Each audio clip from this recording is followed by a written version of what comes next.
Hello everyone, we are from group 9, so we gonna do our task about our presentation about speech, and our topic is computer organization and hardware. So before of that, let me introduce myself. My name is Rifat Desa Taruna and I'm from engineering computer. My name is Muhammad Arli Syahrinda.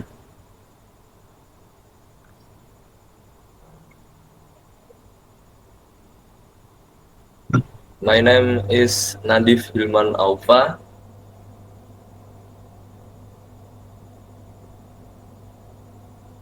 My name is Muhammad Faisal Ramadan Anwar from Computer Engineering. My name is Satya Dendi. And my name is Abdul Hanif. Hi everyone, can you all hear me clearly? Yeah, loud and clear. How about me? We can hear you early. Don't worry, you are not mute this time. Great. Okay guys, today we need to discuss our topic for the presentation, computer organization and hardware. Let's just talk freely like we're in a normal class discussion. Sounds good. So, where do we start? Maybe we can start with what computer organization actually means. I use mix it up with computer architecture. Yeah, some here. The difference is actually important. Computer architecture focus on what a computer does, like the design, the instruction set, and data format. Computer organization focus on how those function are implemented physically. So, architecture is more like the plan, and organization is the execution. Exactly. Think of architecture as the blueprint of a house, while organization is how the builder construct it, and the wiring, the pump, the plumbing, the actual layout. So if the computer is a house, then the CPU is like the living room. Everything important happens there. And the memory is like a storage room where all the stuff is kept. Nice analogy, guys. That's actually a good way to visualize it. Speaking of CPU, let's talk about what's inside it. We know the CPU has two main components, right? Yes, the arithmetic logic unit and the control unit. The ALU does all the calculation, arithmetic, and logic operation, will the control unit manage how data move around. So, the control unit is like a traffic police officer for data. Exactly, it tells the other parts when to start or stop transferring data. And don't forget the registers. They're all small but super fast storage inside the CPU. Yeah, like the CPU short-term memory. But the problem is it forgets fast, just like me after exams. You need more such memory, Faisal. Speaking of chess, let's talk about memory hierarchy. I find that part interesting. Sure. So memory hierarchy means there are different layers of memory, arranged based on speed and size. At the top, we have register the fastest boot smalls. Then chats memory which stores frequently asset data. After that, main memory and finally secondary storage like SSD or hard drive. So, the higher you go, the faster but smaller it is. Exactly. It's like a pyramid, small but fast at the top, large but slow at the bottom. That's why my games load faster on SSD than on hard disk. Yes, that's really worth application right there. You know, this concept of hierarchy started a long time ago. Early computers didn't have sets or even modern RAM. They used magnetic drum and tape. Really? That sound ancient. It was. Imagine waiting several seconds for one calculation. Now CPUs can execute a billion of instructions per second. Whoa, from drums to gigahertz, that's evolution.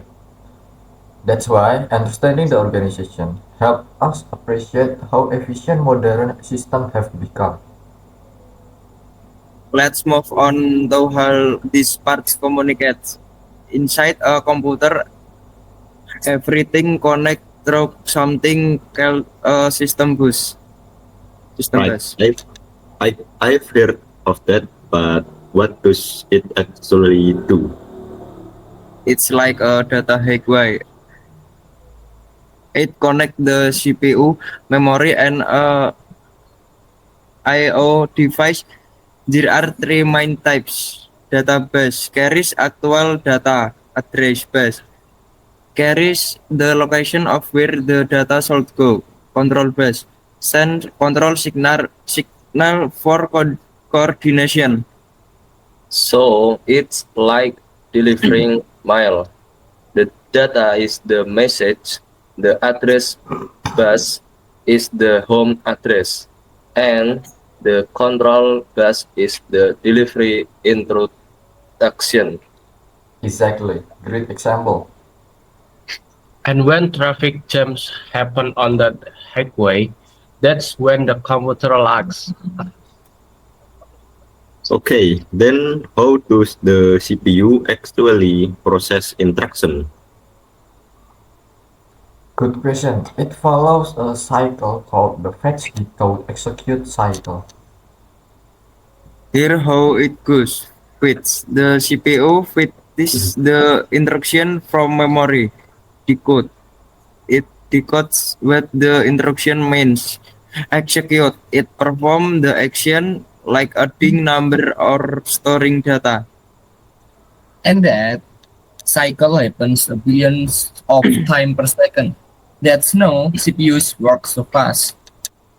That's amazing. So very software instruction we write, even in Python or C++, ends up going through that cycle. Exactly. High-level code gets translated into machine instruction and the CPU execute them one by one.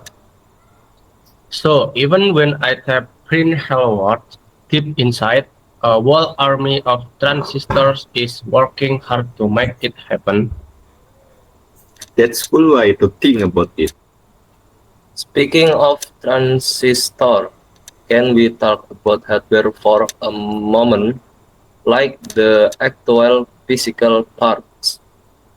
Sure, hardware includes everything physical: CPU, motherboard, RAM stick, hard drive, GPU, power supply, and so on.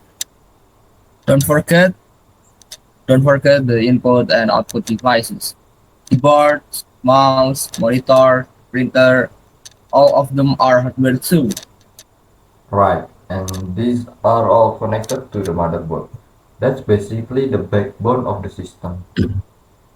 Motherboard, the mother that connects all her children. Yeah, and if the motherboard fail, the whole family breaks apart.